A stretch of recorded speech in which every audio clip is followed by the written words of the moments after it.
ప్రత్యేకంగా ఈ దినము దేవుని మందిరమునకు చేరవచ్చేటువంటి మీ అందరికీ దేవుని సేవకునిగా ప్రభు పేరట హృదయపూర్వకంగా అందరికీ వందనాలు, శుభాలు తెలియచేస్తూ ఉన్నాను. ప్రభు మిమ్మల్ని మీ కుటుంబాలను దీవించి ఆశీర్వదించునుగాక. ఈ సమయంలో కొద్ది నిమిషాలు మనం దేవుని మాటలు విందాం.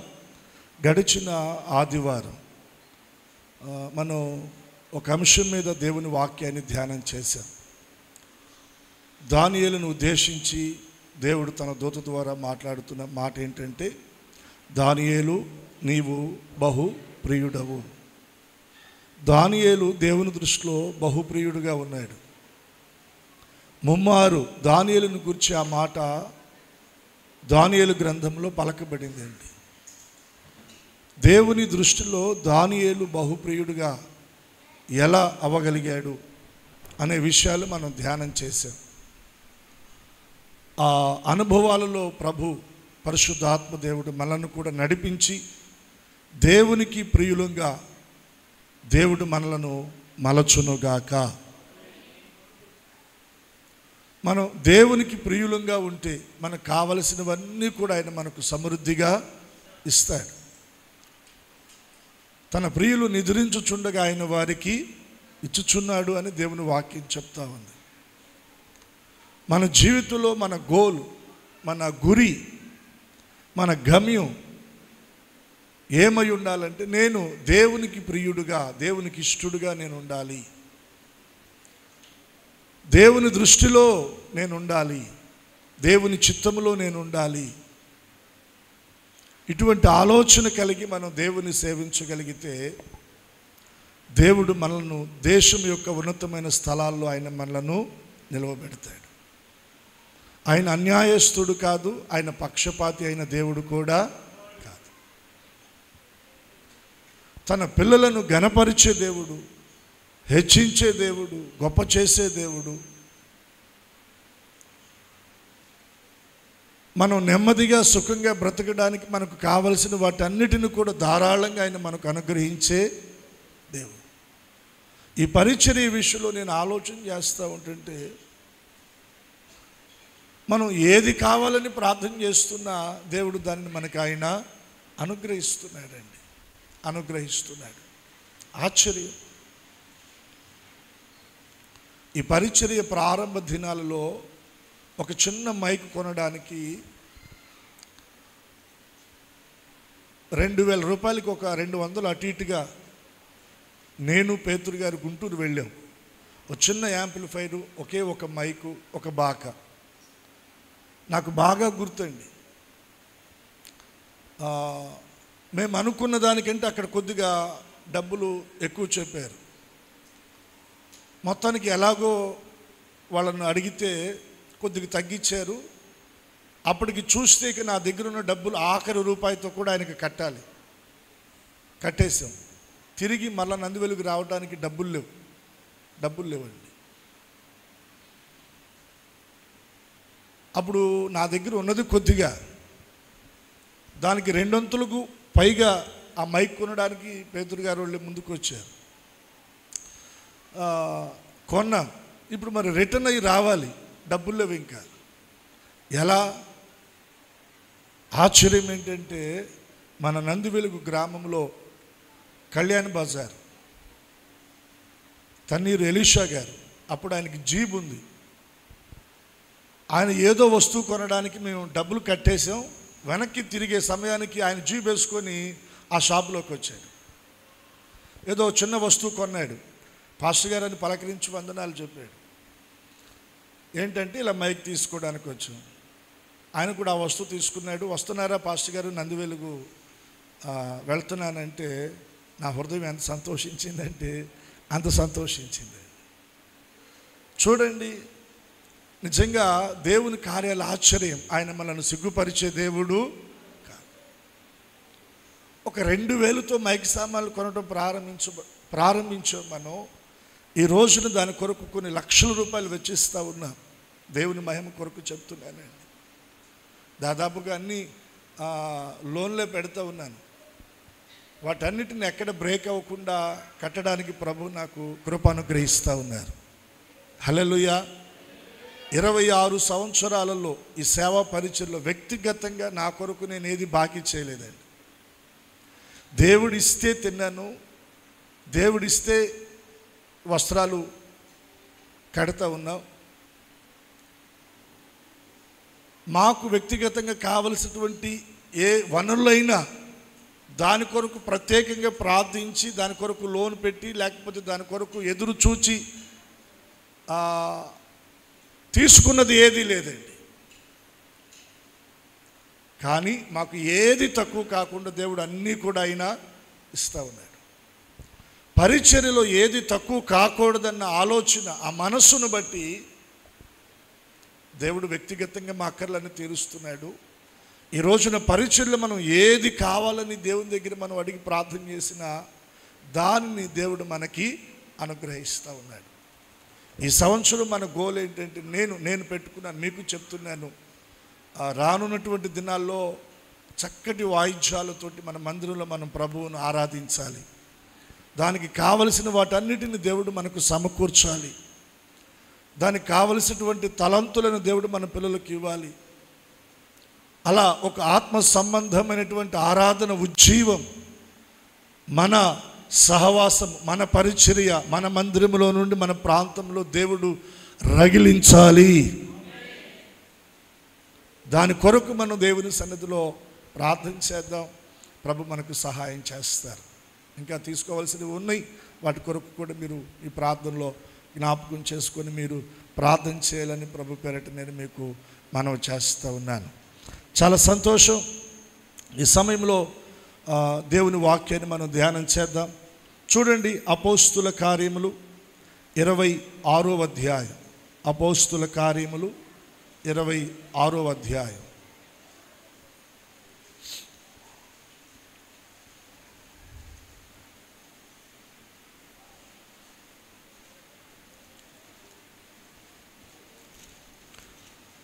సారీ 20వ అధ్యాయం. అపోస్తుల కార్యములు 20వ అధ్యాయం 24వ వచనాన్ని మనం చదువుదాం.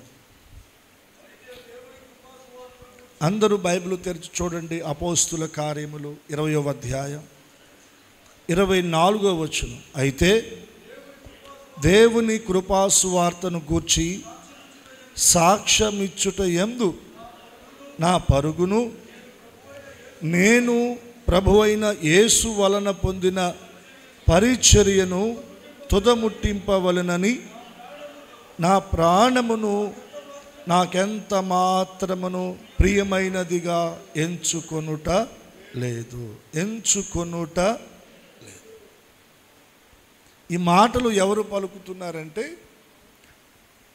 దైవజనుడైన పౌలు గారు, అపోస్తులుడైనటువంటి పౌలు గారు ఈ మాట పలుకుతూ ఉన్నాడు. ఏమని పలుకుతూ ఉన్నాడు? దేవుని కృపా సువార్తను గూర్చి సాక్ష్యమిచ్చుట యందు నా పరుగు. సువార్తను గూర్చి సాక్ష్యమిచ్చుట యందు నా పరుగు. రెండవదిగా, నేను ప్రభువైన యేసు వలన పొందిన పరిచర్యను తుదముట్టింపవలెనని ఈ విషయంలో నా ప్రాణమును నాకెంత మాత్రము కూడా ప్రియమైనదిగా ఎంచుకుంటుంది. భూమి మీద మానవుని జీవితంలో ప్రియమైనది ఏదైనా ఉంది అంటే, అన్నిటికంటే ప్రియమైనది ఏదైనా ఉంది అంటే ఎవరికి వారికి వారి ప్రాణమే. ప్రాణానికి మించిన ప్రియమైనది ఇంకొకటి లేదండి.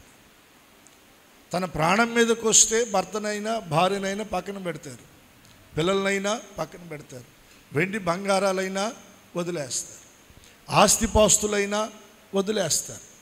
వీటన్నిటికంటే కూడా ఎక్కువగా ప్రియమైనదిగా ఎంచుకునేది ఏంటంటే మన ప్రాణం.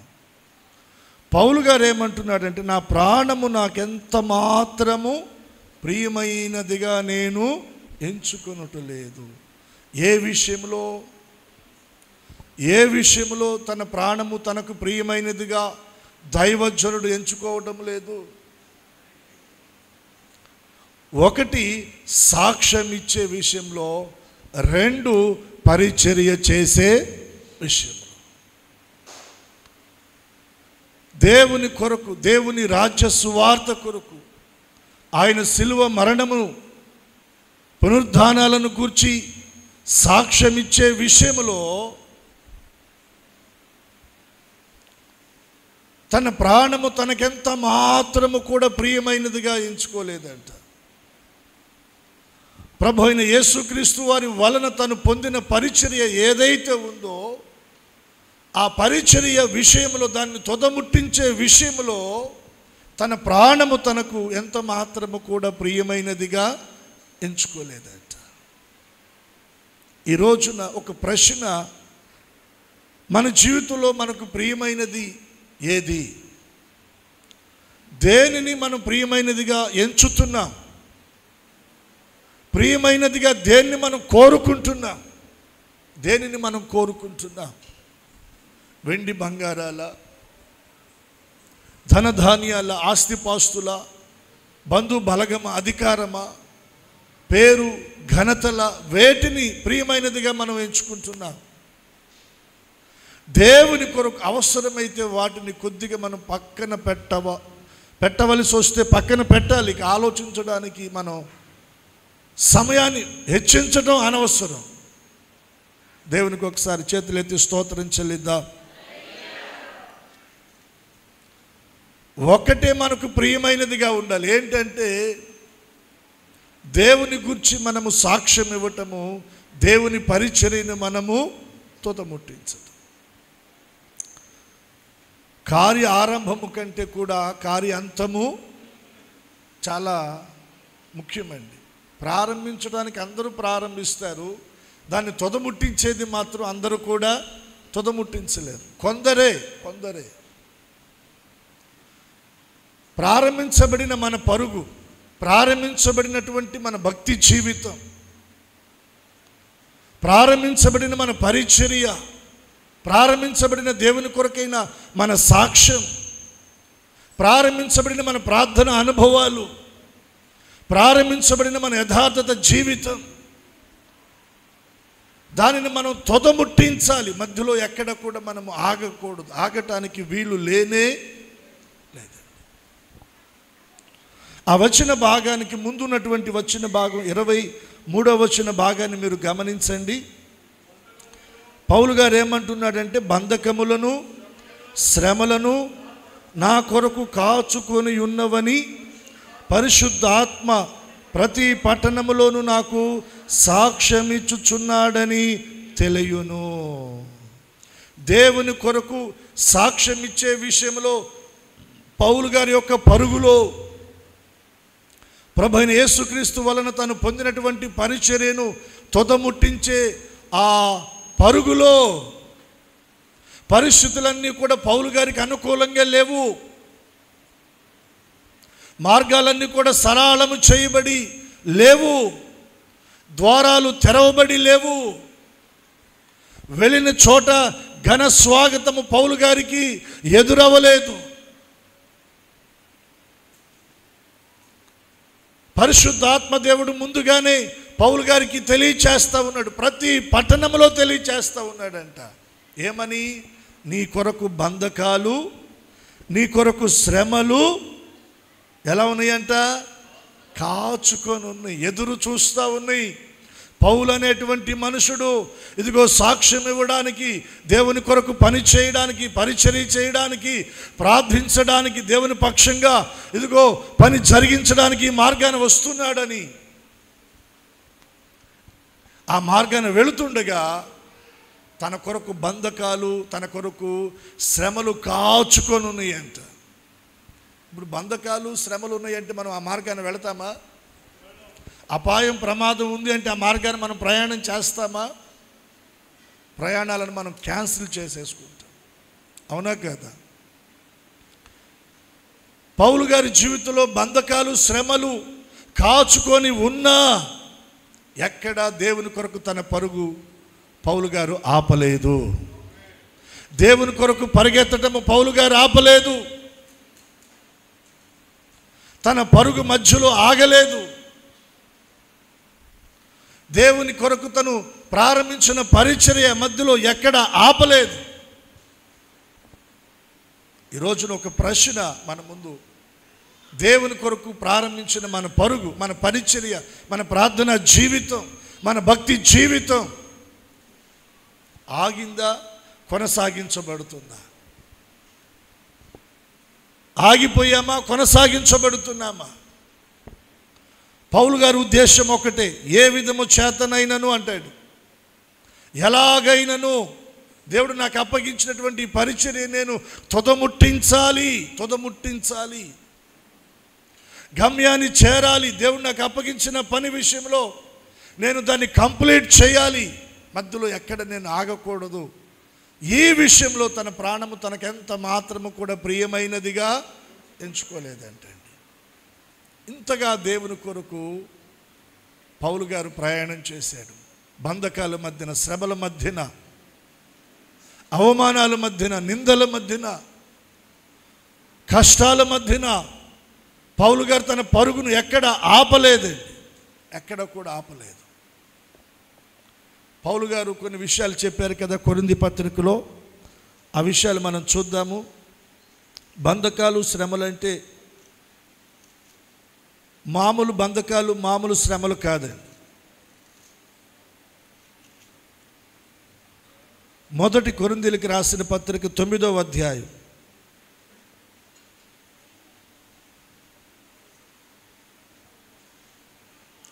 22వ వచనాన్ని మీరు గమనించండి.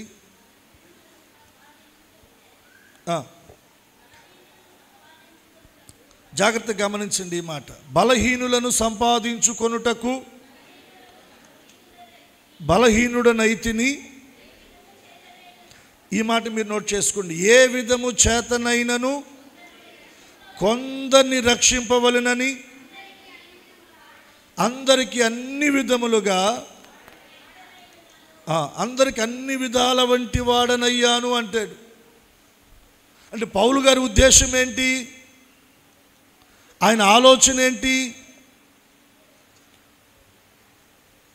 ఏ విధము చేతనైనను కొందరిని రక్షింపవలెనని.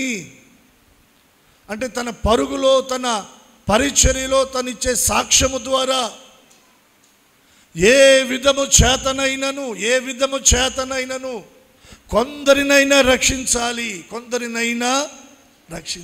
ఇది పౌలు గారి యొక్క ఉద్దేశము. 23వ వచనం దగ్గరకు వస్తే, నేను సువార్తలో వారితో పాలివాడనగుటకై దాని కొరకు సమస్తమును చేయుచున్నాను. పందెపు రంగమందు పరిగెత్తు వారందరూ పరిగెత్తుదురు కానీ ఒక్కడే బహుమానము పొందునని మీకు తెలీదా? అటువలే మీరు కూడా బహుమానము పొందవలనని. ఎలా పరిగెత్తాలి? మనం బహుమానము పొందునట్లుగా మనము పరిగెత్తాలి. పందెమందు పోరాడు ప్రతివాడు అన్ని విషయంలో ఎలా ఉండాలి? మితంగా ఉండాలి. వారు క్షేమయ్యే కిరీటం కొరకు, మనమైతే అక్షయ కిరీటము కొరకు మితముగా ఉన్నాం. లోకములో పరిగెత్తి వారు పొందుకునే కిరీటాలు ఒక రోజున క్షేమైపోతాయి. దేవుని కొరకు మనం పరిగెత్తి మనం పొందుకునే కిరీటం అది అక్షయమైనది, అది ఎన్నటికీ పాడవనిది. పౌలు గారి యొక్క పరుగు సువార్త కొరకు, సువార్తలో పాలివాడవుటకు అతడు పరిగెత్తుతూ ఉన్నాడు. దేని కొరకంటే ఏ విధము చేతనైనను కొందరిని రక్షించాలి.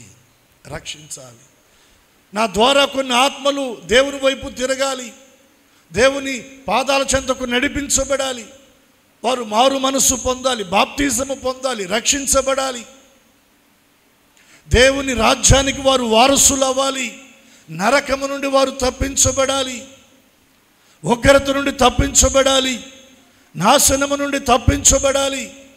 దీని కొరకై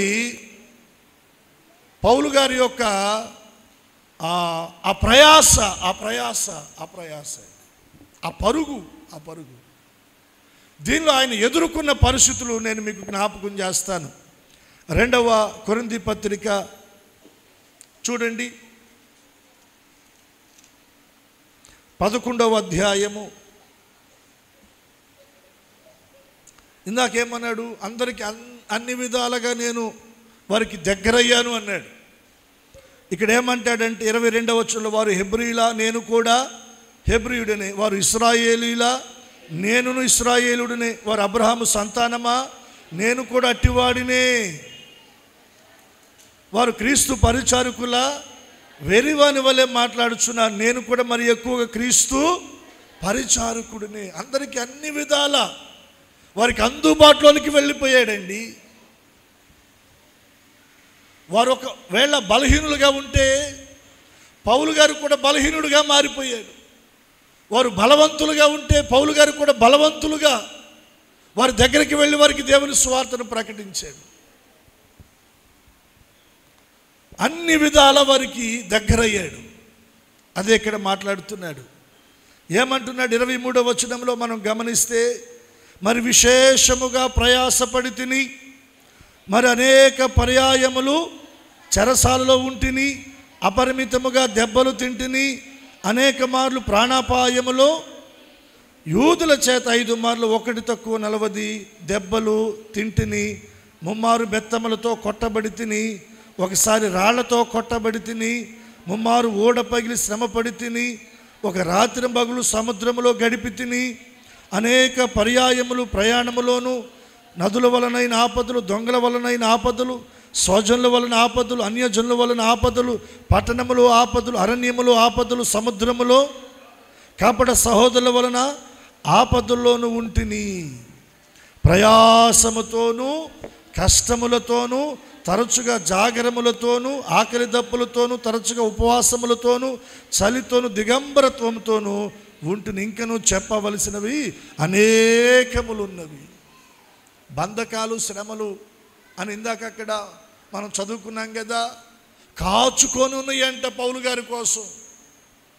ఏంటా బంధకాలు, ఏంటా శ్రమలు, వాటిని గురించి ఇక్కడ కొద్దిగా చెప్పాడంట. ఇంకా చెప్పవలసినవి చాలా ఉన్నాయి, చాలా ఉన్నాయి, కానీ ఏదో కొద్దిగా అలా జ్ఞాపకం చేశాడు. ఇన్ని విధాలైన బంధకాల మధ్యన, శ్రమల మధ్యన పౌలు గారి యొక్క పరుగు ఆగలేదు. పౌలు గారి యొక్క పరుగు ఆగలేదు. పౌలు గారి యొక్క పరిచర్య ఆగలేదు. పౌలు గారి యొక్క భక్తి ఆగలేదు. పౌలు గారి యొక్క ప్రార్థన ఆగలేదు. పౌలు గారి యొక్క సాక్ష్యం ఆగలేదు. దాన్ని తుదముట్టించాలని పౌలు గారు పరిగెడతా ఉన్నాడు. మరి మన పరిస్థితి ఏంటి? ఒకసారి మనం ఆలోచన చేద్దాం. మన పరుగు ఆగిపోవడానికి పౌలు గారు ఎదుర్కొన్న అన్ని బంధకాలు ఉన్నాయా మన ముందు? అన్ని శ్రమలు మన ముందు ఉన్నాయా? చెప్పండి, ఉన్నాయా? అన్ని బంధకాలు, అన్ని శ్రమలు కూడా లేవండి. గడిచిన వారంలో ఒక వీడియో వైరల్ అవుతూ ఉంది. తెలంగాణలో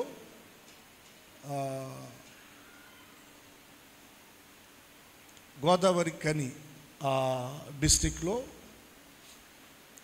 ఒక బ్రదరు తన ఇంట్లో ఒక ఫంక్షను, దాని కొరకై బంధువులకు ఇన్విటేషన్ కార్డ్స్ ఇద్దామని చెప్పి వెళ్ళి వాళ్ళకి ఆహ్వాన పత్రికలు ఇచ్చి తిరిగి వచ్చే క్రమంలో బస్టాండ్లో కొన్ని కడపత్రికలు తన దగ్గర పెట్టుకొని బలవంతంగా కాదండి, బలవంతంగా ఎవరికి ఇవ్వలేదు, తీసుకుంటున్నటువంటి వారికి సువార్త పత్రికలు ఇచ్చారు. దేవుని గూర్చినటువంటి మాటలను గూర్చినటువంటి సువార్త పత్రికలను ఇచ్చారు. అలా ఇస్తున్నటువంటి క్రమంలో అక్కడ ఉన్నటువంటి కొంతమంది ఆర్ఎస్ఎస్కి సంబంధించినటువంటి కొంతమంది, లేదా మతోన్మాదముతో నిండిపోయినటువంటి కొంతమంది అతన్ని పట్టుకొని అడ్డగించి చాలా అవమానపరిచారు. మోకాళ్ళ మీద నుంచోబెట్టారు. ముక్కు నేలకు అంటేటట్టుగా ముఖం నేలకు ఆనించమన్నారు. ఆ కడపత్రికలు చెంచమన్నారు. బలవంతంగా బొట్టు పెట్టారు అతనికి. ఇలా కొన్ని మాటలతో చాలా అతన్ని అవమానపరిచారు. అలా అవమానపరుస్తున్న ఆ వీడియోలో నేను గమనించింది ఏంటంటే, తన ముఖం మీద ఉన్న చిరునవ్వు చెరగలేదండి. వారు అడిగిన దానికి నవ్వుతూనే సమాధానం చెప్తూ వారి మధ్య నుండి ప్రక్కకు వెళ్ళిపోయాడు. అంత నిందించిన, అవమానపరిచిన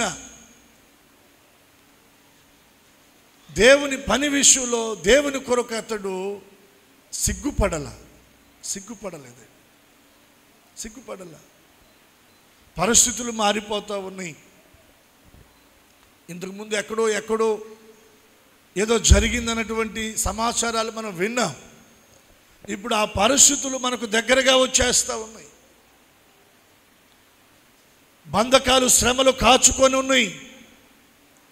వీటి మధ్యన దేవుని కొరకు సాక్ష్యం ఇచ్చే విషయంలో, దేవుడు మనకు అప్పగించిన పరిచర్య విషయంలో, మన ముందు ఉంచబడిన పరుగులో ఎక్కడ కూడా మనం ఆగేవారంగా ఉండకూడదు. దాన్ని తొదముట్టించే విషయంలో మన ప్రాణము మనకెంత మాత్రము కూడా ప్రియమైనదిగా మనం ఎంచకూడదు. కుమ్ముడిగా ఒక 5-6 అలాగ తనని ఇబ్బంది పెడుతూ వచ్చినా కూడా ఏ మాత్రం సిగ్గుపడకుండా నవ్వుతూ వారికి సమాధానం చెప్పి అక్కడి నుంచి తను వెళ్ళిపోయాడు. నేను గమనించిన విషయం ఏంటంటే, అతడు ఎంతో సువార్త భారముతో ఉన్నాడండి. ఇప్పుడు తన ఇంట్లో ఏదో ఫంక్షను, దానికి సంబంధించినటువంటి బంధువులకు ఆహ్వాన పత్రికలు ఇవ్వడానికి వెళ్ళాడు. ఆ ఫంక్షన్కి సంబంధించిన ఎన్నో పనులు ఉంటాయి. వాటి మధ్యన కూడా దేవుని కొరకు తను ఏదో ఒకటి చేయాలి, దేవుని పని చేయాలి, సువార్తను ప్రకటించాలి, కడపత్రికలు కొందరికి ఇవ్వాలి. ఏంటి ఆ భారం? ఒక 10 మందికి నేను దేవుని గూర్చిన సువార్త పత్రికలు ఇస్తే 10 మందిలో ఒక్కరైనా దేవుని మాటలు చదువుకొని దేవుని ద్వారా దర్శించబడతారేమో. దేవుడు వారిని దర్శిస్తే, దేవుడు వారితో మాట్లాడితే, దేవుడు వారిని సంధిస్తే, వారు దేవుని వైపు తిరిగితే వారు నరకమును తప్పించుకుంటారు. ఎంత భారముతో ఉన్నాడు!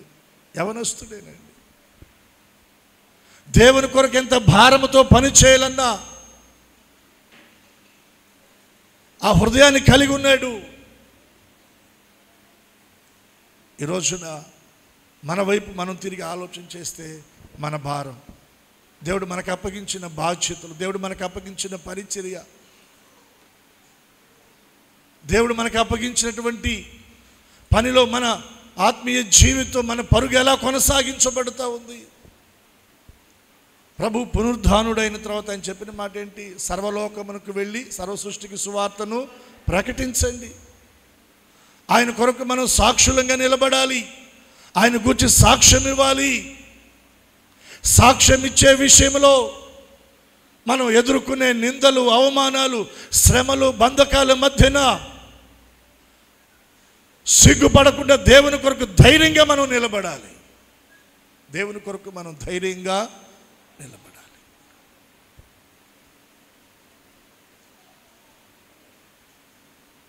దేవునికి ఒకసారి 2 చేతులు ఎత్తి స్తోత్రం చెల్లిద్దాం.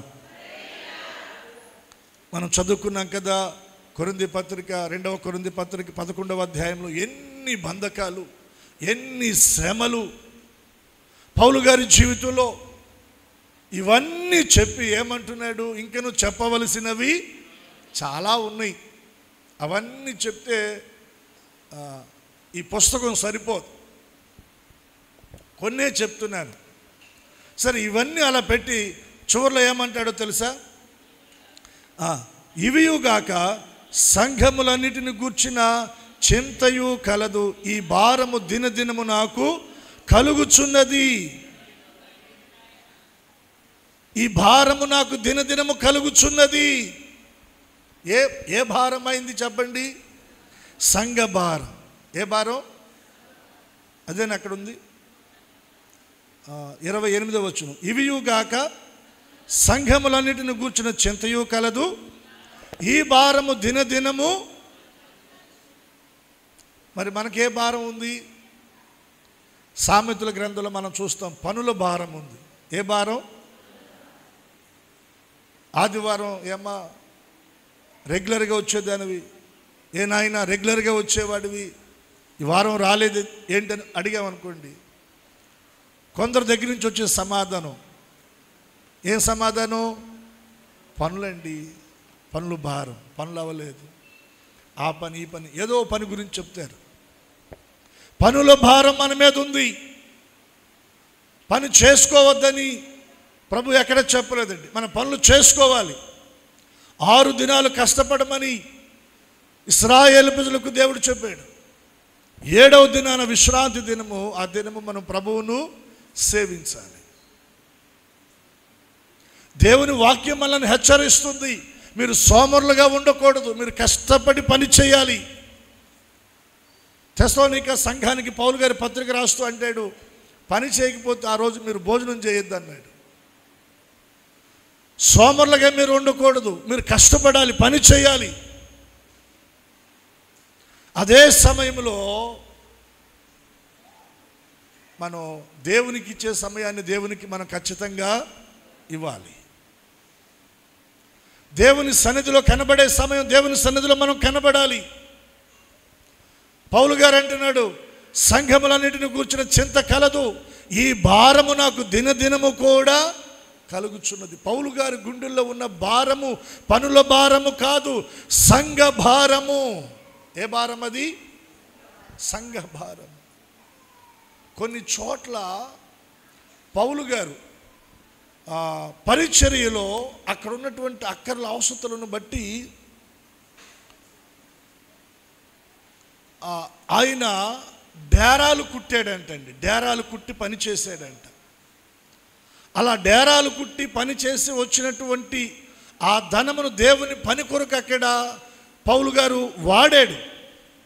ఎందుకు ఆ మాట నేను మీకు జ్ఞాపకం చేస్తూ ఉన్నానంటే, పౌలు గారు కష్టపడే స్వభావం కలిగినటువంటి వాడు, పని చేసి దేవుని పనిని ముందుకు తీసుకుని వెళ్ళే మనస్సు కలిగినటువంటి వాడు.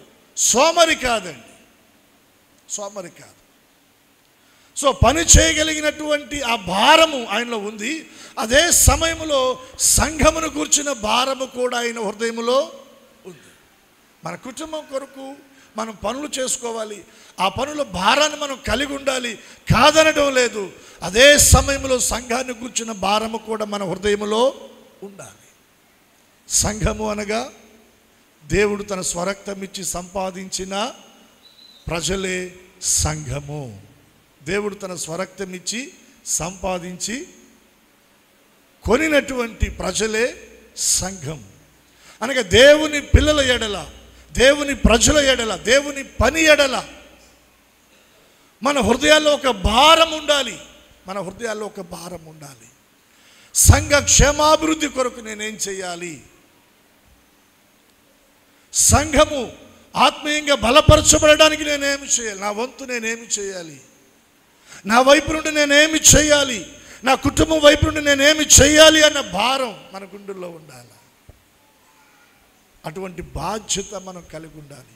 అది మన భుజాల మీద ఉండాలి. దేవునికి 2 చేతులు ఎత్తి స్తోత్రం చెల్లిద్దాం. నీ భారము యెహోవా మీద మోపము. మన భారాలు ఎవరి మీద మోపాలి? ప్రభువైన యేసుక్రీస్తు వారు శరీరధారిగా ఉన్నప్పుడు ప్రభు చెప్పిన మాట మీకు జ్ఞాపకం చేస్తూ ఉన్నాను. ప్రయాసపడి భారం మోస్తున్న సమస్త జనులారా నా యొద్దకు రండి, నేను మీకు విశ్రాంతిని. ఎవరిని పిలుస్తూ ఉన్నాడు? ఆయా భారాలు. ఏ భారాలు? పాప భారం, అతిక్రమాల భారం, అవిధేయత భారం, దోషాల భారం మన మీద మోపబడుద్ది. ఆ భారాలు మోయలేక మోస్తూ ఉన్నాం. మన వల్ల కావటం లేదు. ప్రభువారు పిలుస్తూ ఉన్నాడు, రండి నా దగ్గరికి, నేను మీకు విశ్రాంతిని. అంటే మన భారాలు ఆయన తన మీద వేసుకొని మనకు విశ్రాంతి ఇస్తానని చెప్తూనే అక్కడ ఇంకొక మాట అన్నాడు. ఏమన్నాడు? మీ మీద నా కాడి ఎత్తుకోనండి అని అన్నాడు. మన మీద ఎవరి కాడి ఎత్తుకోవాలి? మన భారాలు ఆయన దగ్గర మనం వదిలిపెట్టి ఆయన కాడి మనం ఎత్తుకోవాలి. ఏమన్నాడంటే నా కాడి సులువా సులువా అన్నాడు ప్రభు. చూడండి మీరు ఆ మాట, మత్తయి సువార్త 11వ అధ్యాయము 28వ వచనం భాగం. ప్రయాసపడి భారం మోసుకొనుచున్న సమస్త జనులారా నా యొద్దకు రండి, నేను మీకు విశ్రాంతిని కలగ చేస్తాను. నేను సాత్వికుడను, దీన మనస్సు గలవాడను కనుక మీ మీద నా కాడి, మన భారాలు ఆయన దగ్గర దించి ఆయన కాడి మనం ఎత్తుకోవాలి. ఆయన కాడి ఎలా ఉంటుంది? నా యొద్ద నేర్చుకోండి, మీ ప్రాణములకు విశ్రాంతి దొరుకుతుంది. ఎలయనగా నా కాడి సులువుగాను నా భారము తేలిగ్గాను ఉంటుంది. చప్పట్లు కొట్టి దేవుని నామాన్ని కనపరుద్దాం.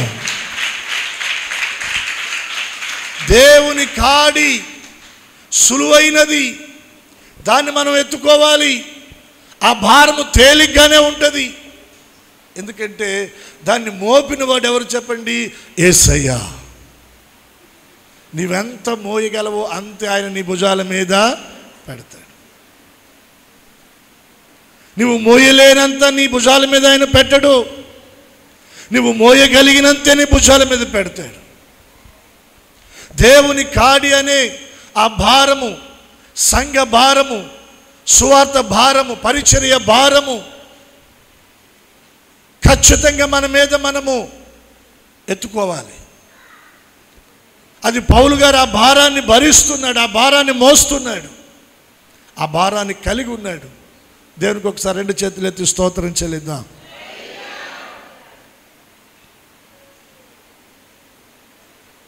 ఇవియుగాక సంఘములన్నిటిని కూర్చున్న చింతయు కలదు, ఈ భారము దినదినము నాకు కలుగుచున్నది. ఈ భారాన్ని మోస్తున్నాడండి. బంధకాలు శ్రమలు ఎదుర్కొంటున్నాడు. రెండవది భారాన్ని మోస్తున్నాడు. మోస్తూ ఎక్కడైనా ఆగాడా అంటే ఎక్కడ కూడా ఆగలేదండి. ఈ రోజున దేవునిలో మన ప్రయాణములో బంధకాలు ఎదురవుతాయి, శ్రమలు ఎదురవుతాయి, నిందలు అవమానాలు ఎదురవుతాయి. మనం దూషించబడతాం, తిరస్కరించబడతాం, మన మీద అబద్ధాలు చెడ్డ మాటలు పలుకుతారు. వీటన్నిటిని మనం ఎదుర్కోవాలి. వీటిని ఎదుర్కొంటూనే దేవుని కొరకు మన ప్రయాణము కొనసాగించాలి. అదే సమయంలో రెండవదిగా సంఘ భారము లేదా దేవుని కాడి, దేవుని రాజ్య సువార్త పరిచర్య భారము మన భుజాల మీద మనం వేసుకోవాలి. ఈ భారాన్ని మోస్తూ వీటన్నిటిని ఎదుర్కొంటూ మన ప్రయాణం కొనసాగించబడాలి. కొనసాగించబడుతూ దాన్ని మనం ఏం చేయాలి? తొదముట్టించాలి. అంటే గమ్యానికి మనము చేరాలి. ఇలా గమ్యానికి చేరే విషయంలో మన ప్రాణము మనకెంత మాత్రము కూడా ప్రియమైనదిగా మనము ఎంచుకోకూడదు. ఎంచుకుంటే మన ప్రయాణం సాగదు, ఆగిపోతాం. విశ్వాస విషయంలో ఆగిపోతాం, భక్తిలో ఆగిపోతాం, ప్రార్థనలో ఆగిపోతాం, పరిచర్యలో ఆగిపోతాం, సాక్ష్యం ఇచ్చే విషయంలో ఆగిపోతాం, దేవుని కొరకు నిలబడే విషయంలో ఆగిపోతాం. మన ప్రాణము మనకెంత మాత్రం ప్రియమైనదిగా మనము ఎంచుకోకూడదు. పౌలు గారు కొనసాగించి తుదముట్టించారా అనే ప్రశ్నకు సమాధానంగా మనం మరొక వాక్య భాగాన్ని చూద్దాం. చూడండి, తిమోతికి రాసిన 2వ పత్రిక 4వ అధ్యాయం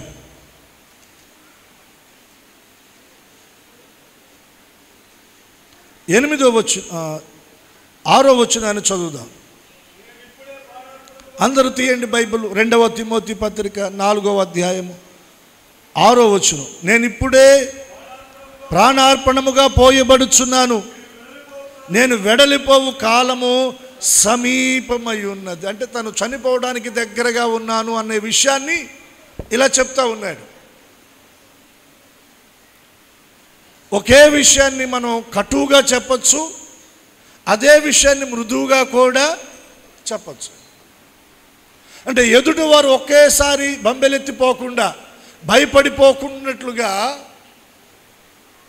ఒక కఠినమైనటువంటి విషయాన్ని సున్నితంగా చెప్పే ఆ విధానం ఇక్కడ కనబడుతూ ఉంది. ఇదిగో నేను చనిపోబోతున్నాను అని పౌలు గారు ఒకవేళ బహిరంగంగా ఆ మాట చెప్పాడు అనుకోండి, ఆయనతో ఉన్న వారందరికీ కూడా భయం ఏర్పడుతుంది. వామో వాయో అని పెద్ద పెద్దగా కేకలు పెట్టే అవకాశాలు ఉన్నాయి, లేదా విశ్వాసంలో సన్నగిలిపోయేటువంటి పరిస్థితులు ఉన్నాయి. మన గురువు గారు, మన పాస్టర్ గారు దేవుని కొరకు ఎంత పరిచర్య చేసిన ఆయన ఇప్పుడు సడన్గా ఆయన చనిపోతున్నాడంటే ఇక మన పరిస్థితి ఏంటని ఒకవేళ వారు బలహీనులైపోతారేమోనని తన మరణాన్ని గురించి ఎంత వారికి చక్కగా మృదువుగా చెప్తున్నాడో చూడండి. ఏమంటున్నాడు? నేను ఇప్పుడే ప్రాణార్పణముగా పోయబడుచున్నాను. నేను వెడలిపోవు ఆ కాలము, వెడలిపోవు కాలం అంటే మీ నుండి నేను వేరైపోయే సమయము. ఎప్పుడు వేరైపోతారు? మరణం వస్తేనే కదా. ఆ విషయాన్ని చెప్తూ ఉన్నాడు. వెడలిపోవు కాలము సమీపముగా ఉంది. వారాలు కాదు, రోజులే అనుకుంటున్నాను. రోజులు కూడా కాదు, గడియలే అనుకుంటున్నాను. అంత దగ్గరగా నా మరణము నాకు కనబడుతూ ఉంది. నా మరణము నా ఎదుట కనబడుతూ ఉంది. అంటే మరణానికి దగ్గరగా ఉండి పౌలు గారు ఎంత ధైర్యంగా మాట్లాడుతున్నారు. ఏమని మాట్లాడుతున్నాడు చూడండి.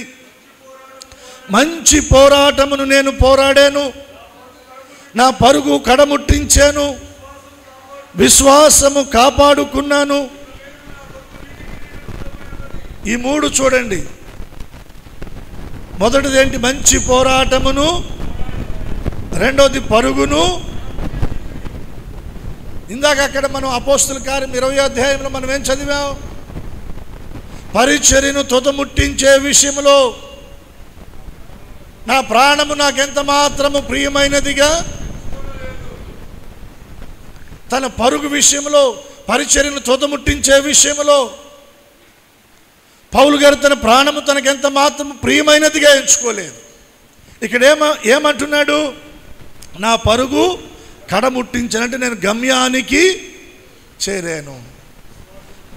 నా పరుగు తుదముట్టించాను, గమ్యానికి వచ్చేసాను, గురికి వచ్చేసాను, చివరి దాకా వచ్చేసాను. ఎక్కడ మధ్యలో నేను ఆగలేదు. ఏ బంధకాలను బట్టి, ఏ శ్రమలను బట్టి, ఇబ్బందులు, ఇరుకులు, అవమానాలు, నిందలను బట్టి, ప్రాణాపాయ పరిస్థితులను బట్టి నేను ఆగలేదు. దేవుడు నాకు ఎక్కడైతే గమ్యాన్ని పెట్టాడు ఆ గమ్యం దాకా నేను వచ్చేసాను, తుదముట్టించాను అంటున్నాడు. రెండు చేతుల దేవునికి మనం స్తోత్రం చెల్లిద్దాం. మనం కూడా తుదముట్టించాలంటే గమ్యానికి మనము చేరాలి. చేరే విషయంలో మనం ఎక్కడ కూడా ఆగకూడదు. మన ప్రయాణము ఆగకూడదు, మన ఆత్మీయ యాత్ర ఆగకూడదు, మన భక్తి ఆగకూడదు, మన విశ్వాసం ఆగకూడదు, మన ప్రార్థనా జీవితం ఆగకూడదు, మన పరిచర్య ధర్మము ఆగకూడదు. దాన్ని మనం కొనసాగించాలి. దీనిని కొనసాగించడానికి మనకు ముందున్నటువంటి భక్తులు, దైవజనులు, మన పితరులు మనల్ని వారు ఎంకరేజ్ చేస్తూ ఉన్నారు వారి అనుభవాలతో. హెబ్రీ పత్రిక 12వ అధ్యాయం 1వ వచనంలో మనం చూస్తాం. ఇంత గొప్ప సాక్షి సమూహము మేఘము వలె మనలను ఆవరించి ఉన్నందున మనము కూడా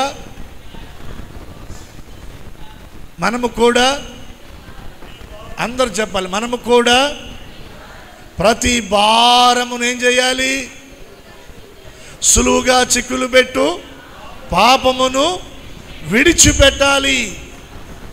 లోకములో ఉన్న భారాలు, సులువుగా చిక్కులు పెట్టే పాపాలు మనం విడిచిపెట్టాలి. విడిచిపెట్టిన వారమై విశ్వాసమునకు కర్తయు దానిని కొనసాగించువాడైన యేసు వైపు చూచుచు మన ఎదుట ఉంచబడిన ఈ పందెములో ఓపికతో మనం కూడా ఏమవ్వాలి? పరిగెత్తాలి. ఆగమన్నాడా? ఆగమల్లా. పరిగెత్తమన్నాడు. నువ్వు ఓపిక తెచ్చుకొని పరిగెత్తడానికి నీ ముందు విశ్వాస వీరుల సమూహాన్ని దేవుడు పెట్టాడు. ఎవరిని పెట్టాడు? ఇంత గొప్ప సాక్షి సమూహం. మేఘము వలె మనలను, మనకు ముందు భక్తులు ఉన్నారు, వారు వెళ్ళారు, వారు గమ్యాన్ని చేరారు. మనం కూడా వెళ్ళగలం, మనం కూడా గమ్యాన్ని చేరగలం అని మనకు ధైర్యాన్ని ఇవ్వడానికి ఆ సాక్ష్యాలు మన ముందు కనబడతా ఉన్నాయి. హల్లెలూయా. మనము కూడా ప్రతి భారమును ఏం చేయాలి? కొంచెం విడిచిపెట్టాలి. సులువుగా చిక్కులు పెట్టు పాపాన్ని మనం విడిచిపెట్టాలి. ఎవరి వైపు చూడాలి? ఎవరి వైపు చూడాలి? మనం యేసు వైపు చూస్తే సాగుద్దు ప్రయాణం. యేసు వైపు చూడకపోతే మన ప్రయాణం సాగదు, మనం మునిగిపోతాం.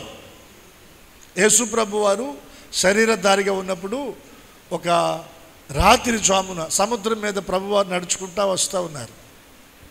ఆయన శిష్యులు దోణిలో ప్రయాణం చేస్తూ ఉన్నారు. ప్రభువుని ఎదుర్కొన్నారు. దూరంగా ఉండి చూసి మొదట భయపడ్డారు, భూతమని అనుకుని భయపడ్డారు. అప్పుడు ప్రభు అన్నాడు, భూతం కాదు నేనే అనగానే వాళ్ళకి ధైర్యం వచ్చింది.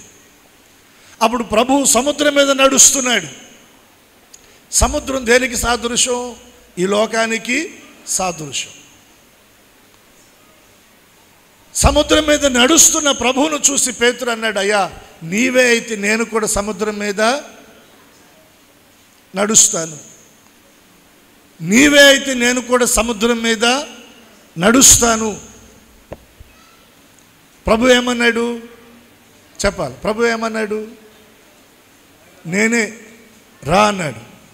వెంటనే దోణిలో నుంచి పేతురు గారు సముద్రంలో అడుగు పెట్టాడు. అక్కడ వ్రాయబడిన మాట ఏంటో తెలుసా? ఆయన వైపు చూస్తున్నంత సమయము పేతురు చక్కగా నడుచుకుంటూ తన ప్రయాణము సాగింది. ఎప్పుడైతే అతడు గాలిని చూచాడో, ఎప్పుడైతే ఉవ్వెత్తున లెగుస్తున్న అలలను చూచాడో, అతడు భయపడి మునిగిపోసాగెను. అంటే యేసు వైపు చూసినప్పుడు సముద్రం మీద నడవగలిగాడు.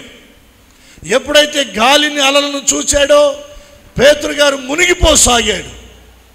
నేనేమంటానంటే యేసు వైపు చూస్తే మన ప్రయాణం సాగుద్ది. ఆయన మీద నుండి మన దృష్టి పక్కకు తొలగితే మనం అక్కడ మునిగిపోవడానికి అవకాశాలు ఉన్నాయి. ఇప్పుడు మన ప్రయాణం ఆగి మునిగిపోవాలా, కొనసాగించబడాలా? కొనసాగించబడాలంటే ఎవరి వైపు చూడాలి? యేసు వైపు చూడాలి. యేసు వైపు చూడాలి. యేసు వైపు చూడగలిగితేనే మన ప్రయాణం కొనసాగించబడుతుంది. అందుకనే అక్కడ దైవజుడు అంటున్నాడు, మనము ప్రతి భారము సులువుగా చిక్కులు పెట్టి పాపమును విడిచిపెట్టి విశ్వాసమునకు కర్త దానిని కొనసాగించువాడైన యేసు వైపు చూచుచు మన ఎదుట ఉంచబడిన ఈ పందెములో ఓపికతో ఎలా వస్తుంది ఆ ఓపిక? యేసు ప్రభును చూసినప్పుడు ఓపిక వస్తుంది. ఎలా వస్తుంది చెప్పండి? అందరూ కొంచెం గట్టిగా చెప్పండి. యేసు వైపు చూస్తే ఏమొచ్చింది? మనకి ఏమొస్తుంది? యేసు వైపు చూడకపోతే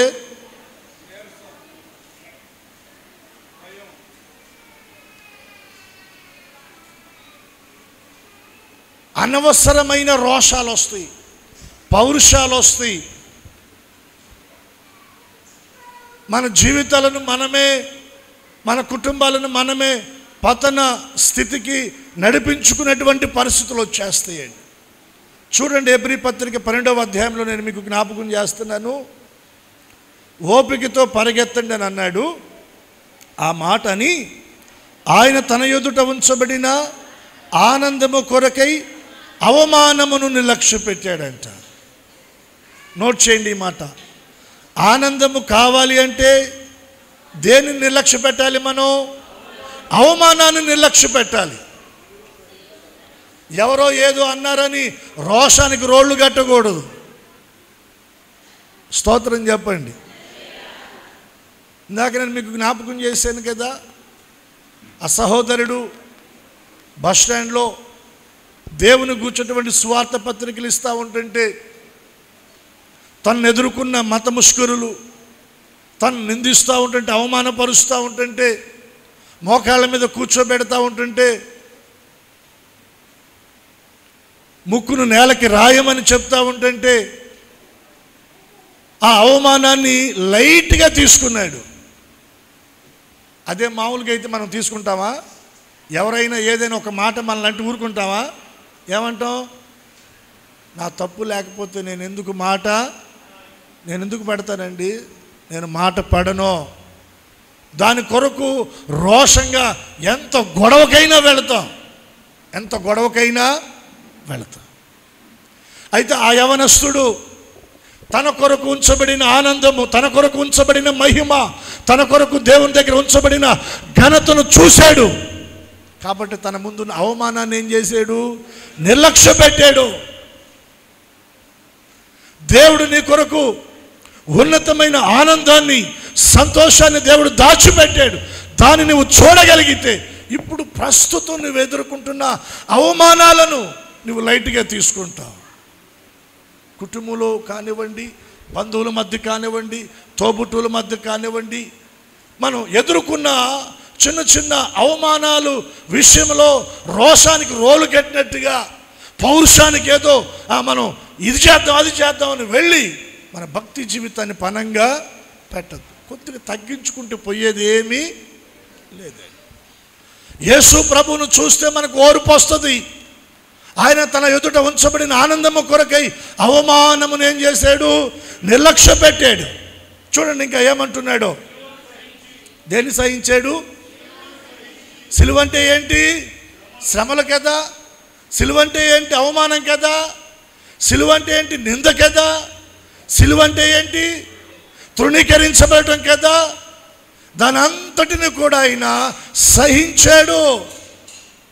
శ్రమలు సహించాలి మనం, శ్రమలను ఓర్చుకోవాలి మనం. ఇబ్బందులు గుండా నడిపించబడుతున్నప్పుడు దాన్ని బట్టి మనం సొనగకూడదు, దేవుని చిత్తానికి అప్పగించుకోవాలి. ప్రభువారు ప్రార్థన చేశారు, తండ్రి నీ చిత్తమైతే ఈ గిన్నె నా యొద్ద నుండి తొలగించు, అయినను నా చిత్తము నీ చిత్తమే సిద్ధించునుగాక. ఒకవేళ ఈ శ్రమల గుండా నేను వెళ్ళవలసి ఉంటే అది నీ చిత్తమైతే దాన్ని నేను అంగీకరిస్తున్నాను, నడిపించయ్యా అని తన వైపు నుండి సిలువను కోరుకున్నాడు యేసయ్య. సిలువను సహించాడంట. అవమానమును నిర్లక్ష్య పెట్టాడు, సిలువనేమో సహించాడు. ఇంకా ఏమని వ్రాయబడింది అక్కడ? దేవుని సింహాసనము యొక్క కుడి పార్శ్వమున ఆసీనుడై ఉన్నాడు, మీరు అలసట పడకయో. ఈ మాట నోట్ చేయండి. మీరు అలసట పడకయో, మీ ప్రాణములు విసుకకయు ఉండునట్లు పాపాత్ములు తనకు వ్యతిరేకముగా చేసిన తిరస్కారమంతయు ఓర్చుకొనిన ఆయనను. ఎవరిని? యేసయ్యను తలచుకుంటే మీ ప్రాణాలు అలసిపోవు. దేవునికి స్తోత్రం. మీ జీవితాల్లో విసుగుదల రాదు. ఒక్కోసారి అండి విశ్వాస జీవితంలో మనం కొనసాగించబడుతున్నప్పుడు చాలా వ్యతిరేకతలు మనం ఎదుర్కొంటూ ఉంటాం, చాలా అవమానాలు మనం ఎదుర్కొంటూ ఉంటాం, చాలా నింద తిరస్కారాన్ని మనం ఎదుర్కొంటూ ఉంటాం.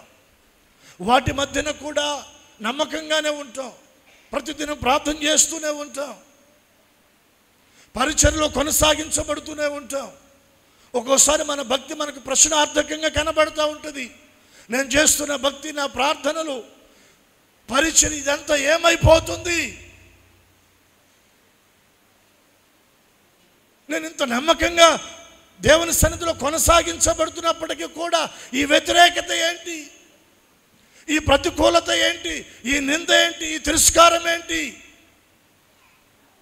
అన్నటువంటి ఆ ప్రశ్నార్థకమైనటువంటి ఆ తలంపులు మన ముందు ఉన్నప్పుడు తెలియకుండానే మనలో ఒక విసుగుదల వచ్చేస్తుంది, నిరుత్సాహం వచ్చేస్తుంది, సనుగుడు అనేది ప్రారంభం అయ్యేటువంటి ఆ పరిస్థితులు కనబడుతూ ఉంటాయి. అటువంటి పరిస్థితుల మధ్యన మన భక్తిని, మన పరిచర్యను మనం చూడకూడదు. ఆయనను మనం తలంచుకోవాలి. ఎవరిని? యేసయ్యను తలంచుకోవాలి. తనకు వ్యతిరేకంగా పాపాత్ములు చేసిన తిరస్కారమంతయు ఆయన ఓర్చుకున్నాడంట. ఏం చేశాడు ఆయన? ఓర్చుకున్నాడంటే అండి. అదే కదా అక్కడ వ్రాయబడిన మాట. ఏమంటున్నాడు? పాపాత్ములు తనకు వ్యతిరేకముగా చేసిన తిరస్కారమంతయు ఓర్చుకొనిన ఆయనను మీరు తలంచుకోండి. యేసయ్యను తలంచుకుంటే మీరు అలసిపోరు.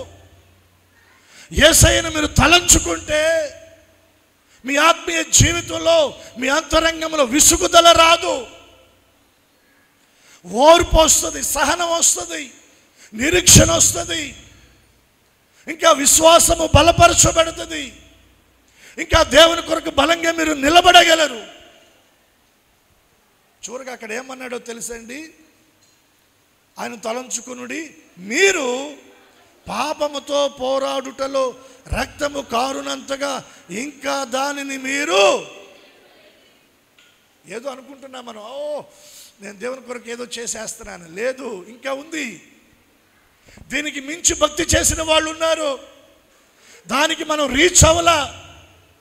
దారిలోనే ఉన్నాం, పావంతులోనే ఉన్నాం, సగంలోనే ఉన్నాం. మీరింకెను అంటే ఎవరు? మనమే. ఏమంటున్నాడు? పాపముతో పోరాడునప్పుడంట రక్తము కారునంతగా మనము దానిని. అంతదాకా వెళ్ళామా మన భక్తిలో?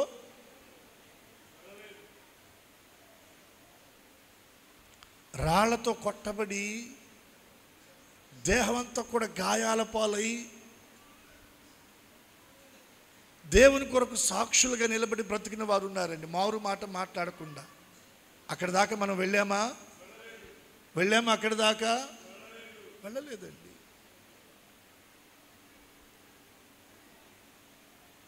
నిజంగా మనం చాలా ధన్యులు అండి. దేవునికి స్తోత్రం చెప్పండి. అక్కడి దాకా మనం వెళ్ళలా. అక్కడి దాకా వెళ్ళిన వారు ఉన్నారు. అక్కడి దాకా వెళ్ళిన వారు. కాబట్టి మనం ఎవరిని తలంచుకోవాలంటే యేసయ్యను మనం తలంచుకోవాలి. ఏం చేశాడు ఆయన? ఏం చేశాడండి? అవమానాన్ని నిర్లక్ష్యపెట్టాడు. సిలువను, పాపాత్ములు తనకు వ్యతిరేకంగా చేసే తిరస్కారం అంతయు కూడా ఆయన ఓర్చుకున్నాడు. అవమానాన్ని కలుగుతున్నావా? సిలువను సహించగలుగుతున్నావా? పాపాత్ముల తిరస్కారాన్ని ఓర్చుకోగలుగుతున్నావా? అప్పుడే నీ ప్రయాణం ఆగదు. దేవునిలో నువ్వు గమ్యానికి చేరగలవు.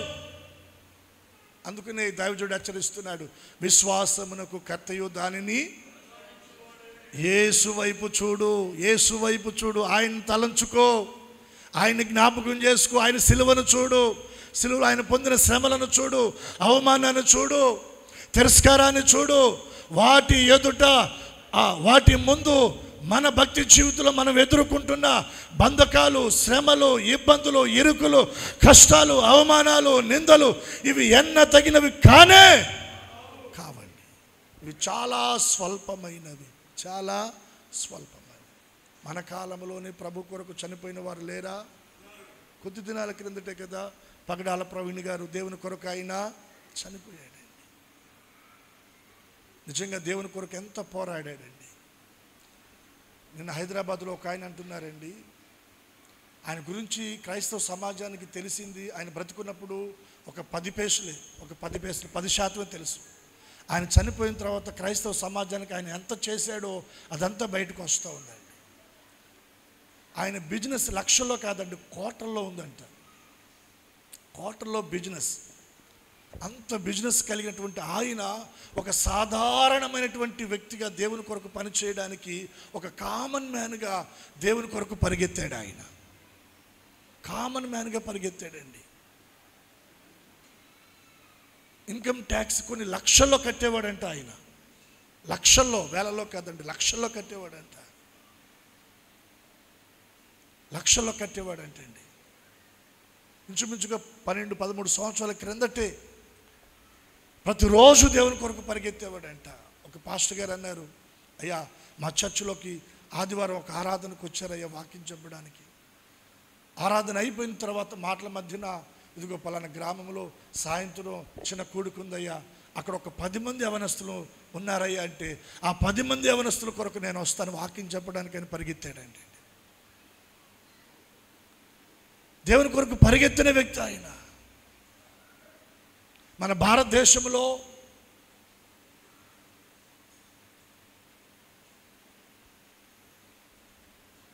మత మార్పిడి నిరోధ చట్టము తీసుకురావాలని కొంతమంది సుప్రీంకోర్టులో దాన్ని పిటిషన్ వేశారు. దాని తరపున ఆయన వాదించడానికి ఆయన నిలబడ్డాడంట. కోర్టులోకి వెళ్ళి ఎవరు వాదిస్తారని అడిగితే నేను వాదిస్తానని చెప్పి ఆయన నిలబడ్డాడంట. గత 3-4 దినాల క్రిందట, ఇప్పుడు ఆయన చనిపోయాడు కదా, ఆ బాధ్యతలు మరొకరు తీసుకున్నారు. నిజంగా ఆయన ఎంత గొప్ప సేవ చేశాడో. ఆయనకి ఎన్నో ఆర్థిక సంబంధమైన వనరులు ఉన్నాయి. చక్కగా నెమ్మదిగా సంతోషంగా సుఖంగా తన భార్య బిడ్డలతో హ్యాపీగా బతకచ్చు. అటువంటి వనరులు ఉన్న వాటన్నిటిని చాలా తృణప్రాయంగా పక్కన పెట్టి దేవుని కొరకు ఎంతో కష్టపడ్డాడండి. పగలనక రాత్రనక ఆయన పరిగెత్తాడు. తన ప్రాణాలను ధారపోసాడు దేవుని పనిలో. దేవునికి ఒకసారి 2 చేతులు ఎత్తి స్తోత్రం చెల్లిద్దామా? ఇటువంటి వారు ఇంకా మన ప్రాంతాల్లో ఆయా స్థలాల్లో దేవుని కొరకు నిలబడ్డారు. వారితో పోల్చుకుంటే మన భక్తి పెద్ద ఇదేమీ కాదండి,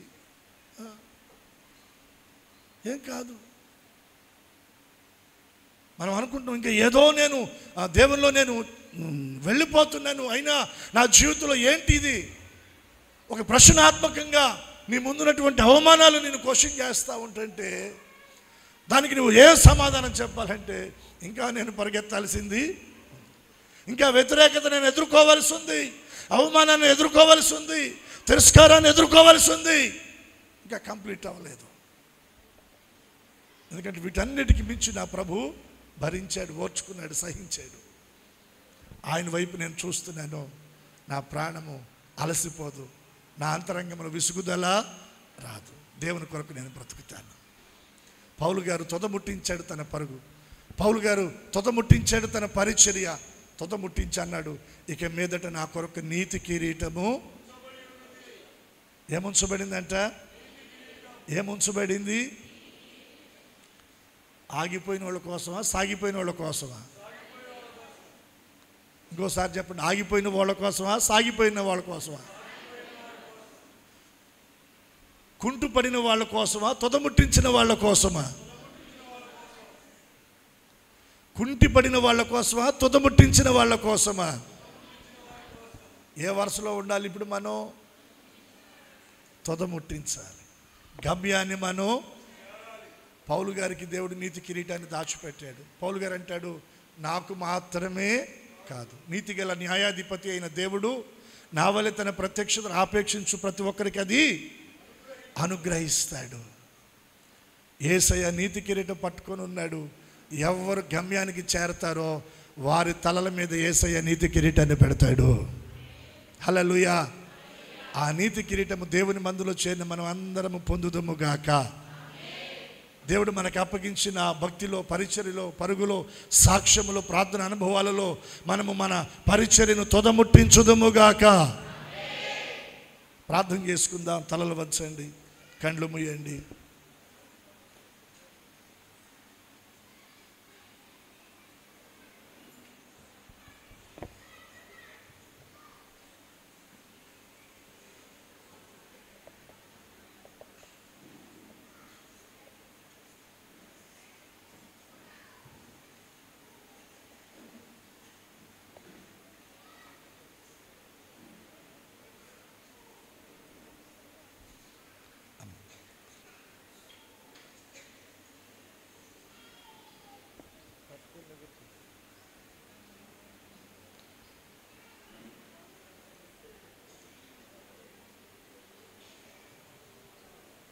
ప్రార్థన చేసుకుందాం.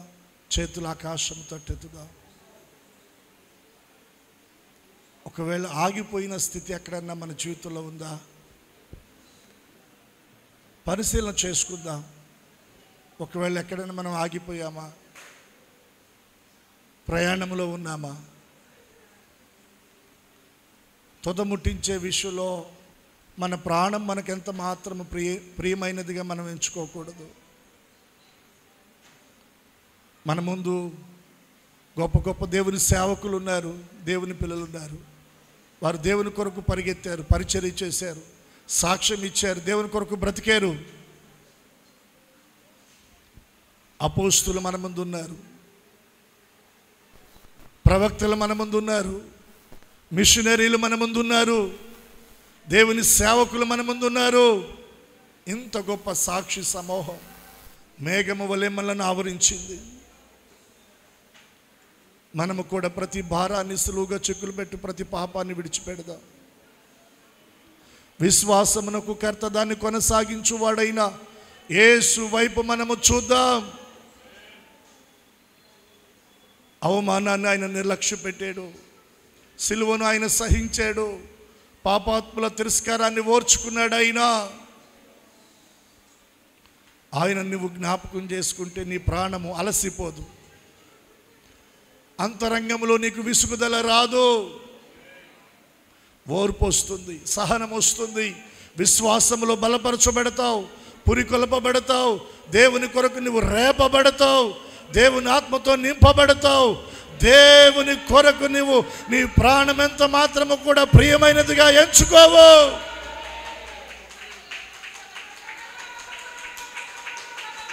పర్వాలేదు ఈ శ్రమ, ఈ ఇబ్బంది, ఈ అవమానం, ఏం పర్వాలేదు, నా దేవుని కొరకు నేను ఎదుర్కొంటాను.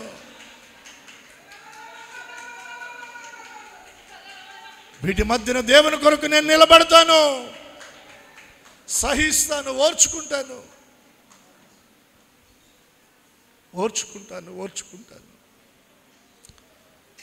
రెండు చేతులు ఎత్తి అడుగుదాం, ప్రభువుని అడుగుదాం. అయ్యా, ఈ మధ్యాహ్న కాల సమయంలో మీ సిలువను చూస్తూ ఉన్నాను, మీ బలియాగమును నేను చూస్తూ ఉన్నానయ్యా. మిమ్మల్ని తలంచుకుంటున్నాను ప్రభువా. మా ముందు ఉంచబడిన ఈ పరుగు పందెంలో ఎక్కడ మేము ఆగకూడదయ్యా. విశ్వాస విషయంలో ఆగిపోకూడదు, పరిచర్య విషయంలో ఆగిపోకూడదు, ప్రార్థించే విషయంలో ఆగిపోకూడదు, నీ కొరకు సాక్ష్యం ఇచ్చే విషయంలో మేము ఆగిపోకూడదు నాయన. కొనసాగించబడే కృప ఇవ్వండి అయ్యా, కొనసాగించబడే కృప ఇవ్వండి అయ్యా, కొనసాగించబడే కృప ఇవ్వండి అయ్యా, కొనసాగించబడే కృప ఇవ్వండి అని ప్రార్థన చేసుకుందాం. పరిశుద్ధ తండ్రి నాయన, మీకు వందనాలు, స్తోత్రాలు చెల్లిస్తున్నా. ఈ దినము విత్తబడిన మాటలు అందరి హృదయాల్లో ఫలభరితంగా చేయండి. మేము ఎక్కడ ఆగకూడదు ప్రభు, మా పరుగు ఆగకూడదు, మా పరిచర్య ఆగకూడదు, మా విశ్వాసం ఆగకూడదు, మా ప్రార్థన అనుభవాలు ఆగకూడదు, మా సాక్ష్యం ఆగకూడదు నాయన. తుదముట్టించే కృప ఇవ్వండి అయ్యా, తుదముట్టించే కృప ఇవ్వండి అయ్యా, తుదముట్టించే అభిషేకాన్ని ఇవ్వండి అయ్యా.